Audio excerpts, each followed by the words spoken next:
চিন্তা ভাবনা করে দেখলাম দুনিয়ার সম্মান টাকা পয়সা কিছুই না। আজকে টুপির কারণে দাড়ির কারণে না খাইয়ে আমরা কেউ মরি নাই, বরং আল্লাহ রাজকীয় হালে সম্মান দান করেছেন, ঠিক কিনা বলো? হাজী ইমদাদুল্লাহ মুহাজির মক্কি রহমাতুল্লাহ আলাইহি যত কিতাব খুলে দেখে কোনো লেখা নাই, সব সাদা সাদা সাদা।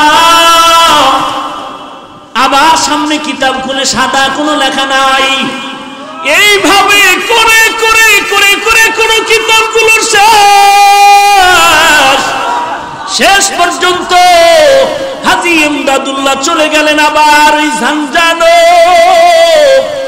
আল্লাহর ওলি নূর মুহাম্মদ ঝানজানবীর দরবারে গিয়া বলেন, ও ইমদাদ, লেখাপড়া কি শেষ হয়েছে? বলে, ও আমার উস্তাদ শায়েখ, আমার আপনার অনুমতি নিয়ে যত কিতাব পড়ার জন্য আমি চলে গেলাম, ওখানে গিয়ে আমি কিতাব খুলিয়া দেখলাম